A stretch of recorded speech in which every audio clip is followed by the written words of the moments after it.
और कितनी वारदात। ये फहरिस्त जो मैंने आपके सामने रखी ये सिर्फ एक बानगी भर है, क्योंकि इस तरह की लगातार पिछले कई दिनों से एक के बाद एक खबरें आ रही हैं।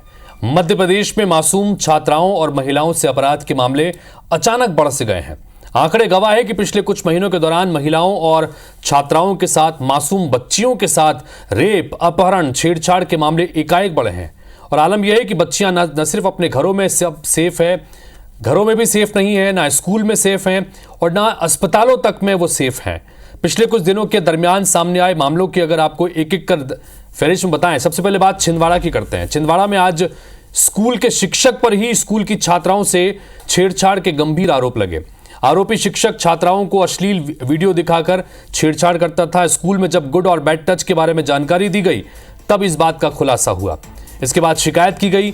शिकायत हुई तो शिक्षा विभाग की टीम ने बाकायदा एक जांच की और जांच के बाद में जो शिक्षक आरोपी था उसे तत्काल सस्पेंड किया गया। और इसी तरह का मामला भोपाल में भी सामने आया। वहीं भोपाल में 5 साल की मासूम के अपहरण के बाद दुष्कर्म और हत्या का मामला डराने वाला था, जहां पड़ोस में रहने वाले युवक, उसकी मां और बहन ने बच्ची का अपहरण किया, बच्ची की हत्या कर लाश को टंकी में छिपा दिया और हत्या करने से पहले दुष्कर्म की भी पुष्टि हुई है। पुलिस ने आरोपियों को गिरफ्तार कर लिया है। इसी तरह से इंदौर में प्राइवेट स्कूल की 3 साल की छात्रा से छेड़छाड़ का मामला सामने आया, जिसमें संदेही बस कर्मचारी को हिरासत में लिया गया।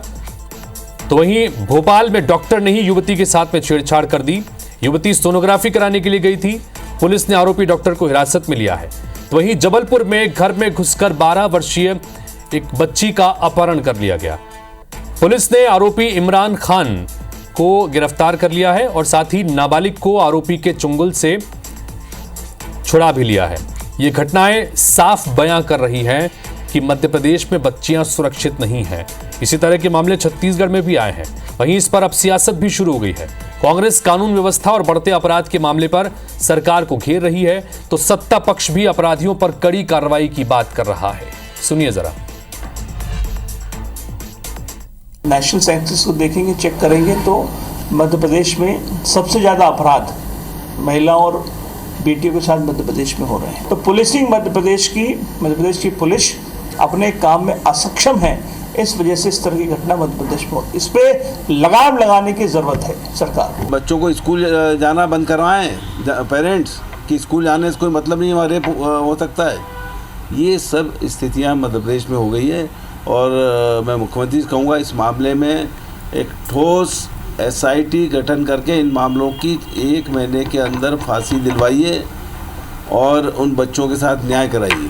कोई भी किसी भी प्रकार के गलत काम करेगा तो मध्य प्रदेश की सरकार हमारे मुख्यमंत्री के नेतृत्व में संवेदनशील भी है और तत्परता से काम भी कर रही है। तो ऐसे लोगों को जेल के सीटों से लेकर के फांसी के फंदे तक पहुंचेंगे। ऐसे कोई भी लोग नहीं बचेंगे। कड़ी से कड़ी कार्रवाई प्रशासन और शासन कर रहा है। तो भारतीय जनता पार्टी के नेताओं का कहना है कि सरकार कड़ी से कड़ी कार्रवाई इस मसले को कर रही है। सरकार बहुत गंभीर है, तो विपक्ष सवाल खड़े कर रहा है। कांग्रेस ने जहां MP की कानून व्यवस्था पर सवाल उठाए, तो कानून व्यवस्था दुरुस्त करने के लिए मोहन सरकार ने एक बड़ा फैसला ले लिया। सरकार ने जिलों में कलेक्टर की शक्तियां बढ़ा दी हैं और कलेक्टर अपराधियों के खिलाफ NSA के तहत अब सीधे कार्रवाई कर सकेंगे। इसके लिए सरकार ने नोटिफिकेशन जारी कर दिया गया है और इसके तहत 1 अक्टूबर से 31 दिसंबर तक कानून व्यवस्था के लिए कलेक्टरों को फ्री हैंड दे दिया गया है। यानी कि सरकार भी एक के बाद एक सामने आ रहे इन मसलों को लेकर गंभीर नजर आ रही है। तो मध्य प्रदेश में बच्चियों पर रेप, अपहरण और उत्पीड़न के बढ़ते मामले डरा रहे हैं। शहरों में, कस्बों में, गांवों में बेटियां अपराधियों के निशाने पर हैं। वारदात ऐसी कि दिल दहल जाए। पुलिस अपना काम कर रही है, पर हकीकत यही है कि क्राइम रुक नहीं रहे हैं।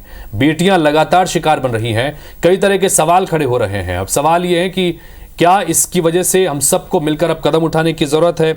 आखिर बेटियों की सुरक्षा को लेकर इस तरह के गंभीर मामले क्यों निकल के सामने आ रहे हैं? इन सवालों के जवाब तलाशने की कोशिश करेंगे। और हमारे साथ इस वक्त 4 मेहमान जुड़ रहे हैं। हमारे साथ में संगीता शर्मा जी हैं, कांग्रेस पार्टी की प्रवक्ता हैं। हमारे साथ में मंजरी जैन जी हैं, जो कि भारतीय जनता पार्टी की प्रवक्ता हैं।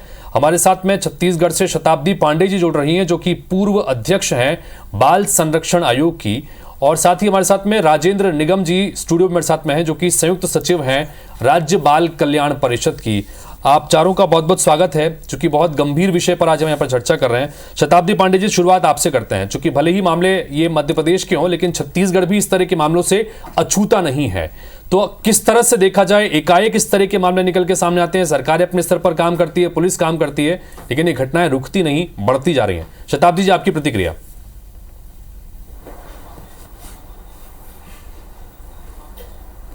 जी नमस्कार।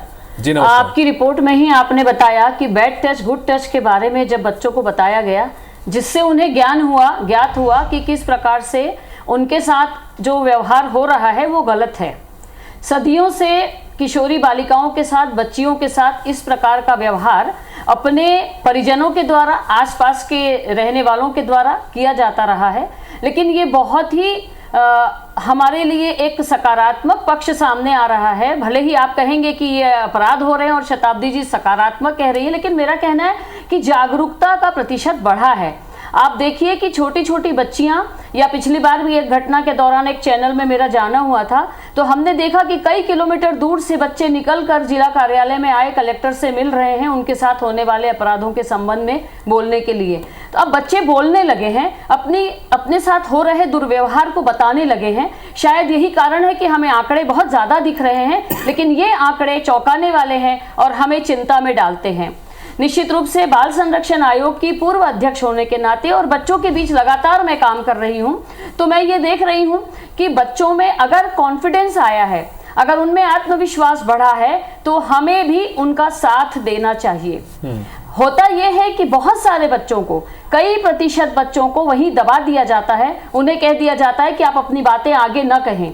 यहाँ तक कि युवतियों के साथ भी ऐसा ही होता है। समाज क्या कहेगा, लोग क्या कहेंगे, ऐसा कह के उनको चुप कर दिया जाता है। तो मैं इस मंच से, आपके चैनल के माध्यम से यही कहना चाहूंगी, कानून अपना काम करेगा। जैसा कि मध्य प्रदेश की सरकार अपना काम कर रही है, इसी प्रकार से हमको क्या करना है, तो हमें समाज में, परिवार में यह जागरूकता रखनी है। तो जागरूकता बहुत इंपॉर्टेंट चीज है। सामाजिक लेवल पर, समाज के लेवल पर, परिवार के लेवल पर, हम सब के लेवल पर हो तो ये बहुत बेहतर स्थिति है।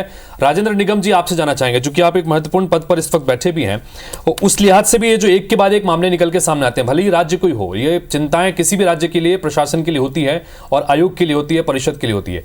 आप किस तरह से देखते हैं, क्या प्रतिक्रिया आपकी? देखिए, हर राज्य में घटनाएं होती हैं, इसको किसी भी पार्टी का उससे देखना गलत होता है।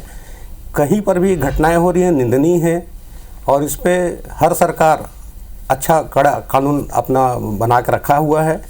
और कहीं न कहीं जो फास्ट ट्रैक कोर्ट का जो सिलसिला शुरू हो गया है, उसमें अब जब न्याय जल्दी जल्दी मिलने लगेगा तो घटनाओं में भी कमी आएगी। और जैसा कि शताब्दी जी ने कहा कि अब जो है घटनाएं सामने आने लगी है, एग्जैक्टली यही स्थिति है।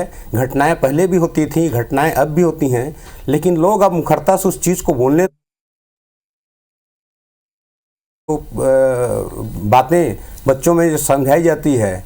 हम सेक्स एजुकेशन को भले अच्छा ना माने, लेकिन आज के समय में सेक्स एजुकेशन बहुत ज़रूरी है। और जितने भी हमारे पॉलिटिकल लीडर्स हैं, उनको पार्टी हित से ऊपर उठ के समाज हित में बात करना चाहिए, ना कि जो है ना इस देश में, इस प्रदेश में ऐसा हुआ, उस प्रदेश में ऐसा हुआ, एक प्रदेश की घटनाएं ठीक है, एक प्रदेश की घटनाएं ठीक नहीं है, ऐसा उचित नहीं है।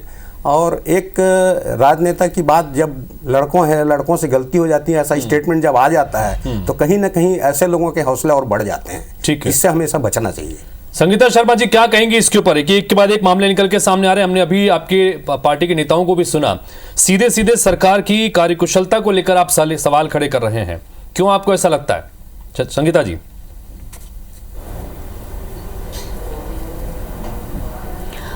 हितेश जी, सबसे पहले तो ये कहूँगी कि जो मध्य प्रदेश की सरकार है, उसे 20 साल हो गए हैं सरकार में रहते हैं। जनता ने इन पर विश्वास किया है और अब ये जनता के साथ विश्वासघात कर रहे हैं। बेटियां मध्य प्रदेश में सुरक्षित नहीं हैं। अब बेटियों की स्थिति ये हो गई है कि उनका परिवार ही उनकी सुरक्षा करे, अन्यथा वे घर से बाहर निकलेंगी तो उनके साथ कुछ भी हो सकता है, किसी भी दुर्घटना घटित हो सकती है। जिस अपराधी की हम यहाँ बात कर रहे हैं, 5 साल की मासूम बच्ची के साथ जो कल भोपाल में मामला हुआ है, वो खुद अपराधी प्रवृत्ति का था, उस पर कई धाराएं पहले से लगी हुई थी। छेड़छाड़ के मामले में वो उसके ऊपर धाराएं लगी हुई थी, महिलाओं के साथ बदसलूकी करने में उसके ऊपर धाराएं लगी हुई थी। उसके बावजूद भी 5 थानों की 100 पुलिस उस अपराधी को नहीं पकड़ पा रही थी। कहीं ड्रोन से चेक कर रही थी तो कहीं गोताखोरों से चेक करवा रही थी, उस बच्ची को सर्च करा रही थी, पर उनके पास ये 5 थानों के पास ये आंकड़े नहीं थे कि जिस व्यक्ति के द्वारा ये कृत्य किया गया है, जो उसका घर का पड़ोसी था, उसे पकड़ने में पुलिस नाकाम रही, मध्य प्रदेश की सरकार नाकाम रही। और आप देखेंगे कि इन 2 हफ्तों के अंदर दर्जन भर ऐसे मामले हुए हैं जहां मासूम बच्चियों के साथ दुराचार हुआ है। तो हम यही कहेंगे कि ये सरकार की विफलता है। सरकार क्यों नहीं जागरूकता अभियान ठीक है मंजरी जी, सरकार क्यों नहीं? कांग्रेस पार्टी सीधे सीधे कह रही है कि सरकार की विफलता है, चूंकि बेटियां अपने घर में सुरक्षित नहीं है, स्कूल में सुरक्षित नहीं है, डॉक्टर्स के पास अगर कोई जा रही है तो वहां पर सुरक्षित नहीं है, तो बेटियां सुरक्षित है कहां? मंजरी जी बताइएगा।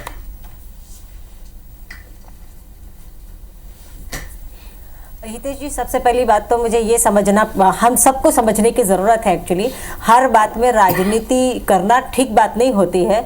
और जैसे कि संगीता जी ने कहा कि पुलिस नाकाम रही, 48 घंटे में अपराधी को पकड़ लिया गया। दूसरी बात हितेश जी, हमें ये बात बहुत ही गहनता से विचार करने योग्य है कि जो लोग मानसिक विकृत होते हैं वो लोग, संगीता जी आपके पास आ रहा हूं, एक मिनट उनकी बात पहले हो जाए, आपके उसके बाद आ रहा हूं। जब बच्चों के साथ या महिलाओं के साथ, बच्चों के साथ और महिलाओं के साथ जब इस तरीके की घटनाएं घटित होती है तो ये देखा गया है कि जो, जी मेरी बात आ रही है ना? हाँ बात सुन रहे हैं, बोलिए बोलिए मंजरी जी बोलिए। जी, जो जितनी भी घटनाएं कारित होती हैं उसमें से 90 से 95% जो घटनाएं होती हैं वो उनके आसपास, उनके पड़ोसी या रिश्तेदारों के कारण ही कारित होती हैं। तो ये एक बहुत बड़ा, जब ये बदलाव आया, मैं समझती हूँ कि बाल संरक्षण अधिनियम होने के बाद, आने के बाद और जागरूकता आई है। हमने ये देखा है कि बाल कल्याण समितियों का गठन हुआ जहां बच्चे अपनी बात जाकर बोल सकते हैं। कहीं ना कहीं बच्चों के अधिकार के लिए, बच्चों की सुरक्षा के लिए उनको हर तरीके से, देखिए समाज में 2 तरीके के लोग हैं, या बुरे लोग हैं या अच्छे लोग हैं। मैं समझती हूँ जो बुरे लोग हैं, इस तरीके की घटना को कारित करते हैं, उनको हमको समझने की जरूरत है, हमारे बच्चों को समझाने की जरूरत है। जैसे कि गुड टच और बैड टच के बारे में हम बात करते हैं, और हमें बच्चों को ये भी समझाना होगा कि किस तरीके के लोग समाज में हो सकते हैं, ये भी हमें समझाने की जरूरत है। लेकिन रही बात सरकार की और कानून व्यवस्था की, तो हितेश जी, कानून अपना काम बहुत मुस्तैदी से कर रहा है। सरकार अपनी प्रतिबद्धता और नहीं मंजरी जी, लेकिन सवाल इसलिए खड़े हो रहे हैं ना क्योंकि एक के बाद एक ये घटनाएं थम नहीं रही हैं। शहर कोई हो, जैसे हमने शुरुआत में दिखाया था ग्राफिक्स के जरिए, कोई भी शहर हो, आप इंदौर देख लीजिए, जबलपुर देख लीजिए, भोपाल देख लीजिए, छिंदवाड़ा, कहीं पर भी देख लीजिए, ये घटनाएं हो रही हैं। क्या अपराधियों में पुलिस का खौफ कम हो गया है या वो पकड़ कम हो गई है? सवाल गंभीर है इसलिए उठा रहे हैं, बताइए मंजरी जी। नहीं, देखिए हितेश जी, मध्य प्रदेश वो राज्य था भारत के अंदर जिसने 12 साल से कम उम्र की बच्चियों के साथ यदि बलात्कार की घटना घटित होती है तो उनको फांसी देने का, जो सजा सुनाने का जो प्रावधान किया था, वो सबसे पहले मध्य प्रदेश ने किया था। और महिलाओं के सशक्तिकरण के लिए, उनकी सुरक्षा के लिए, देखिए आज कितनी सारी, जैसे वन स्टॉप सेंटर है, 108 है, 1098 है, 1090 है, तो इस तरीके की जो हेल्प लाइन नंबर जो इशू किए गए और इसके बाद त्वरित कार्रवाई होती है। महिलाओं के प्रति किसी भी तरीके की हिंसा हो उसके लिए रोकने के लिए सरकारें बिल्कुल पूरी तरह से अपना काम कर रही हैं। लेकिन हमें ये बात भी समझना होगी कि देखिए, अगर बहुत अच्छा राम राज्य होता, सभी लोग बहुत अच्छे होते, तो कानून की या पुलिस की, प्रशासन की हमको जरूरत ही नहीं पड़ती। निश्चित तौर पर इस दुनिया में बुरे लोग हैं जिनके लिए कानून है और कानून अपना काम। संगीता जी जवाब दीजिएगा। वो कह रहे हैं कि कानून अपना काम कर रहा है, सरकार बड़ी सख्ती से इस मसले को निपट रही है और कांग्रेस पार्टी इस मसले पर सिर्फ सियासत कर रही है। संगीता जी,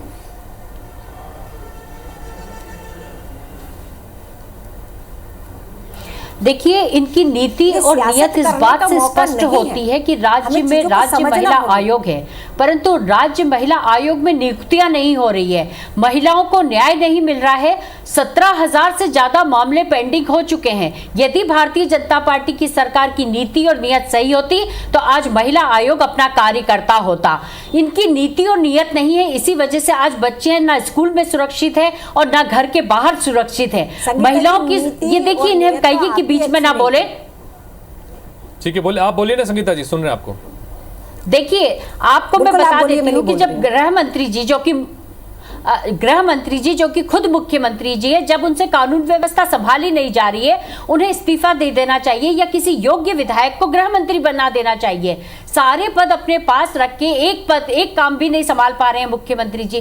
प्रदेश के अंदर हर दिन यही बातें हो रही है सामने, नाबालिग बच्चियों के साथ इस तरीके की हरकतें हो रही हैं। और मैं कहती हूँ कि जब कानून है यहाँ पर कि फांसी की सजा का कानून हितेश जी, मैं भी बीच में बोलना चाहूंगी, इतने संवेदनशील मामले को राजनीतिक अमलीजामा नहीं बनाया गया। बहुत गलत बोल रही है संगीता जी इस समय। ये मुझे बहुत गलत है, बिल्कुल बिल्कुल। शताब्दी जी, बात रखिएगा अपनी। आप भाजपा की प्रवक्ता होंगी, इसलिए आप भाजपा का पक्ष ले रही है। शताब्दी जी, बोलिए। भाजपा से जुड़ी हुई है। मैं आपको एक बात बता देती हूँ कि बार-बार से राजनीतिक कहकर महिलाओं के हौसले आप उस मुद्दे को दबाने की कोशिश कर रही हैं। आप महिलाओं शताब्दी जी को स्क्रीन पर देखिएगा, शताब्दी जी को बोलिए। राजनीति बोलकर आप बार-बार से सियासत बोलती, राजनीति बोलती है। यदि हम बच्चों, यदि हम सरकार को दोष नहीं देंगे, यदि सरकार का दायित्व है और यदि सरकार उनको सुरक्षा नहीं दे पा रही है तो हम सरकार को ही दोषी कहेंगे। हम सरकार की तारीफ थोड़ी करेंगे कि 20 साल से सरकार है, निर्भया का फंड आता है, उस निर्भया के फंड का आप लोग दुरुपयोग करते हैं। आप अगर आपको उसमें सदस्य बना दिया तो आप भाजपा की पैरवी करेंगी, भाजपा की सरकार की पैरवी करेंगी। आप महिलाओं की सुरक्षा की बात क्यों नहीं करती? आप उसमें बार-बार राजनीति क्यों कहती है? मुझे बहुत आश्चर्य होता है। एक एक करके बात करते हैं, रुकिए, एक एक करके बात करते हैं। संगीता जी, एक मिनट रुकिए। शताब्दी जी कुछ कहना चाह रहे हैं, उनको सुनते हैं। शताब्दी जी को सुन लेते हैं, फिर आपके पास संगीता जी आ रहा हूँ। शताब्दी जी अपनी बात रखिएगा, शताब्दी जी का खाली ऑडियो ऑन रखिएगा।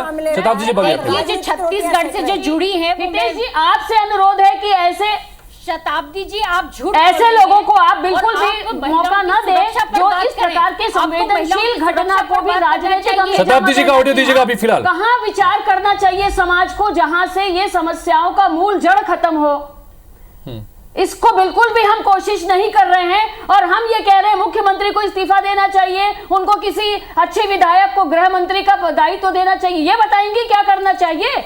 और अभी आप ही की रिपोर्ट में बताया गया कि मध्य प्रदेश की सरकार ने आदेश जारी कर दिए हैं कि कलेक्टर्स को पूरे पावर दे दिए हैं कि इस प्रकार की घटना पे वो संज्ञान ले सकते हैं। और ठीक है, संगीता जी बताइए। संगीता जी, यहाँ पर शताब्दी जी का कहना है कि ये मसला चूंकि गंभीर है, बच्चियों की, महिलाओं की सुरक्षा से जुड़ा है, तो इस मसले पर हमको राजनीति को इतर रखकर समाधान के संदर्भ में बात होनी चाहिए। संगीता जी उनका कहना है, बताइए, अपनी बात रखिएगा, फिर मैं जा रहा हूं राजेंद्र जी के पास में। हितेश जी हम राजनीतिक दल के हैं और मैं आपको बता देना चाहती हूँ, इनको जो भाजपा की प्रवक्ता है उनको बता देना चाहती हूँ कि जब जो सरकार 20 सालों से महिलाओं की सुरक्षा नहीं कर पा रही है, निर्भया के फंड का उपयोग नहीं कर पा रही है, जन जागरूक अभियान नहीं चला पा रही है, हर दिन बच्चियों की असमत लूटी जा रही है। वो हमारी आपकी बच्ची नहीं, पर जिनकी बच्ची है उनके दर्द को समझ नहीं पा रही है। जिस सरकार का दायित्व है महिलाओं को सुरक्षा देना। एक मिनट आप चुप रहिए, बीच में ना बोले, आप चुप रहिए, बीच में ना बोले, एक करके बात करते हैं। आप चुप रहे, बीच में ना बोले। आप मंदिर जी, 1 मिनट आ रहा हूं आपके पास में, एक बार उनको बोलने दीजिए। राजनीतिक रोटियां सेक रही हैं आप गलत बात कर रही हैं और आप झूठ बोल रही हैं। चाहिए क्या आप गलत बात कर रही हैं, आप झूठ बोल रही हैं और आपको बीच में नहीं बोलना चाहिए। आप सरकार के आपको शर्म आना चाहिए कि महिलाओं के मुद्दे पर महिलाओं को। चलिए, आरोप प्रत्यारोप लगातार चलता रहता है क्योंकि विषय भी बड़ा ऐसा गंभीर है। राजेंद्र जी, इसको किस तरह से देखा जाना चाहिए? दूसरा ये कि हमने लगातार ये बात कही कि जागरूकता की आवश्यकता है परिवार के स्तर पर, समाज के स्तर पर, लेकिन उसके बावजूद घटनाएं थम नहीं रही हैं। जैसा हमने कहा भी कि कहीं पर भी बच्चियां सुरक्षित नहीं है। हम उनको ये सोचकर स्कूल भेज रहे हैं कि वहां सुरक्षित रहेंगी तो वहां घटनाएं हो रही हैं। अस्पतालों तक में घटनाएं हो रही हैं, जिन डॉक्टरों के पास की जिम्मेदारी है इलाज करने की, वहां इस तरह की घटनाएं हो रही हैं। तो इस पर लगाम लगाने का क्या तरीका होना चाहिए राजेंद्र जी? पहली बात तो जब हम डिबेट कर रहे हैं तो जिसकी बारी हो वो बोले तो ज़्यादा बेहतर होगा, क्योंकि दर्शक जो है बहुत ज़्यादा अगर शोरगुल अपनी होगा बात रखिए तो राजेंद्र समझ जी, नहीं हाँ पाते अपनी हैं। बात रखिएगा। रही बात घटनाएं की, तो घटनाएं लगातार हो रही हैं, इसमें कोई दो राय नहीं है। और सामाजिक परिवेश में लोगों को जागरूक करने की भी आवश्यकता है, संस्कार देने की भी ज़रूरत है। और मैंने कहा जैसे कि बच्चों को सेक्स एजुकेशन के लिए भी उनकी आवश्यकता है कि अब उसको पाठ्यक्रम में लाया जाए। और जब तक के फास्ट ट्रैक में आपका कोर्ट में निर्णय जल्दी जल्दी नहीं होंगे, तब तक इन घटनाओं को रोक पाना बड़ा मुश्किल होगा। तो कहीं न कहीं जुडिशरी भी जो है इस मामले में, मैं उनको भी दोषी मानता हूं कि कहीं न कहीं जो पीड़ित पक्ष है उसको न्याय मिलने में विलम्ब होता है, और जो पीड़िता है या पीड़ित पक्ष के जो लोग हैं वो कहीं न कहीं निराश होते हैं, और जो सामने घटनाएं आनी चाहिए वो नहीं आ पाती है। तो समग्र रूप से जैसा कि राजेंद्र जी का भी कहना है, शताब्दी जी ने भी बात कही कि ओवरऑल सबकी जिम्मेदारियां बनती हैं, सरकार को अपने स्तर पर जो जिम्मेदारियां हैं वो पूरी करनी होगी, शासन प्रशासन की, पुलिस की अपनी जो जिम्मेदारियां हैं उसको वो काम करना होगा, समाज को और परिवार को भी जागरूक रहना होगा, क्योंकि लगातार बेटियों के साथ अगर इस तरह के घटनाक्रम हो रहे हैं तो सिर्फ हम किसी के भरोसे नहीं बैठ सकते, अपने स्तर पर भी हमको जागरूक होना होगा। ये कम से कम बात निकल के सामने आती है। लेकिन इन सब के बीच आरोप प्रत्यारोप का सिलसिला भी लगातार चल रहा है। सरकार का कहना है कि हम गंभीरता से इन मसलों को निपट रहे हैं, तो वहीं कांग्रेस आरोप लगा रही है कि इस मसले को लेकर विफलता है। देखना होगा कि जल्द से जल्द संजीदगी के साथ में इस दिशा में क्या कुछ कदम होता है, और कम से कम बेटियां सुरक्षित रहें, सभी की मंशा ये होनी चाहिए, और यही इस कार्यक्रम की मंशा भी थी। आप चारों का बहुत बहुत शुक्रिया चर्चा में शामिल होने के लिए। नमस्कार।